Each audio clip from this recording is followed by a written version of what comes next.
जय हिंद दोस्तों। आज एसएएस सिक्योरिटी के ज्वाइनिंग प्रोसेस के बारे में बताएंगे। जो एसएएस में ज्वाइनिंग होने के जो प्रक्रिया होता है वो दो तरह के होते हैं। जो एक आप ट्रेनिंग सेंटर से ज्वाइन कर सकते हैं 10,850 रुपया पे करके, और दूसरा ऑप्शन ये रहता है जो आप ब्रांच से डायरेक्ट एसएएस में ज्वाइन कर सकते हैं सिक्योरिटी गार्ड में, जो 6,750 रुपया पे करना होता है। और उसके बाद देखा जाए ट्रेनिंग सेंटर का, तो हम यही सलाह दे सकते हैं जो ट्रेनिंग सेंटर से अगर ज्वाइन करते हैं तो उसे ट्रेनिंग के बारे में, चाहे अपना सिक्योरिटी के बारे में, ड्यूटी के बारे में उसे जानकारी नॉलेज रहते हैं। जो कहीं अगर इंटरव्यू फेस करते हैं तो वो इंटरव्यू बहुत इजीली उसे पास कर सकते हैं। और ट्रेनिंग सेंटर पे 25 दिन का ट्रेनिंग होता है, जिसमें से आपको 25 दिन के बाद उसमें पीटी ड्रिल करवाए जाते हैं, फिजिकली उसे रनिंग वनिंग कराए जाते हैं। देखा जाए तो 25 दिन के बाद आपको पोस्टिंग कर देंगे, चाहे चेन्नई, बेंगलोर, दिल्ली, हरियाणा कहीं भी कर सकते हैं। और कहीं भी करेंगे तो अच्छे से अच्छे पोस्ट ही देंगे, पोस्टिंग ही करेंगे। और देखा जाए ब्रांच से अगर ज्वाइनिंग करते हैं तो उसको ये टैलेंट होना चाहिए जो कहीं भी किसी क्लाइंट से डायरेक्ट, अगर क्लाइंट से डायरेक्ट इंटरव्यू करवाते हैं तो वो इंटरव्यू पास करना होता है। अगर इंटरव्यू अगर आप पास कर जाते हैं तो फिर वो ब्रांच उसको डायरेक्ट सिक्योरिटी गार्ड में ज्वाइनिंग करवा देते हैं।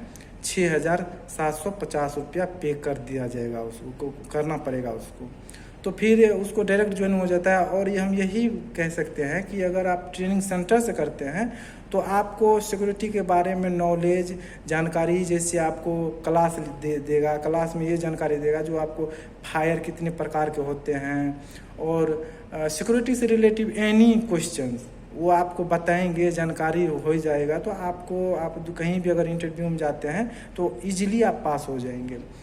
अगर आप डायरेक्ट करते हैं, अगर ज्वाइन होते हैं तो ब्रांच से, तो आपको ये जानकारी होना चाहिए कि सिक्योरिटी गार्ड में पूछे जाने वाले क्वेश्चन 8 से 10 रहते हैं, जिसमें से वो क्वेश्चन के बारे में जानकारी होना चाहिए। अगर वो जानकारी नहीं है तो फिर आप जो है सिक्योरिटी में ज्वाइन नहीं कर पाइएगा, और आपका वही एक ही ऑप्शन रहेगा जो आप ट्रेनिंग सेंटर जा सकते हैं। और ट्रेनिंग सेंटर में आप ट्रेनिंग कीजिए। आपको वहाँ पे अगर 10,850 रुपया ले रहे हैं तो अगर आपको 25 दिन से लेकर के 1 महीने तक आपको ट्रेनिंग सेंटर में रखेंगे, वहाँ पे रहने का, खाने का व्यवस्था करेंगे वो ट्रेनिंग सेंटर वाले। और फिर आपको जो पोस्टिंग करेंगे तो देखा जाए तो अच्छा पोस्ट आजकल जहाँ भी भेजते हैं तो अच्छी जगह पे भेजते हैं, जिस तरह से कॉल सेंटर हो गया, सोसाइटी हो गया, और जो कोई कंपार्टमेंट हो गया, उस सब में अगर भेजते हैं तो 12 घंटे का, जैसे बात किया जाए सैलरी वैलरी का, तो 12 घंटे का भी होता है, 8 घंटे का भी होता है, जनरल शिफ्ट भी होता है। तो नॉर्मली 12 घंटे वाले का जो है अच्छे से अच्छे सैलरी दिया जाता है, जो कि कम से कम ग्रोस 18-19 हज़ार 20 हज़ार तक जाते हैं 12 घंटे वाले का। 8 घंटे वाले का देखा जाए तो 13,000, 14,000, 15,000 तक जाता है ग्रोस में। और आप इसमें ये है जो पीएफ आपका जो है कंट्रीब्यूशन होगा, ईएसआई होगा, ये सब फैसिलिटी दिया जाता है। और आप सब आगे कोई अगर आपको कोई क्वेश्चन है तो पूछ सकते हैं, कमेंट बॉक्स में बता सकते हैं, जो मुझे इसके बारे में जानकारी दीजिए, हम आपको बताएंगे जो किस तरह से प्रोसेस होता है। सिक्योरिटी में डायरेक्ट ज्वाइन होना चाहिए ब्रांच से, सुपरवाइजर में कहाँ पे किस तरह से ज्वाइन होना चाहिए, ट्रेनिंग सेंटर से या डायरेक्ट ब्रांच से, उसके बारे में बताएंगे। और कोई सिक्योरिटी से रिलेटिव अगर कोई भी क्वेश्चन है तो आप शेयर कर सकते हैं, बता सकते हैं, हम आपको बताएंगे।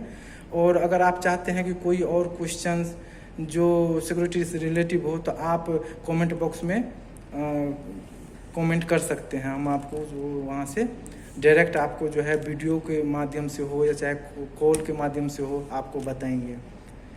और ओके दोस्तों, और थोड़ा सब्सक्राइब कर दीजिएगा और शेयर कर दीजिएगा। कमेंट बॉक्स में आप कमेंट कर सकते हैं जो भी क्वेश्चंस हो, और जो सिक्योरिटी से कहाँ से ज्वाइनिंग करना चाहिए ये भी आप कर सकते हैं। ओके दोस्तों, जय हिंद, थैंक यू।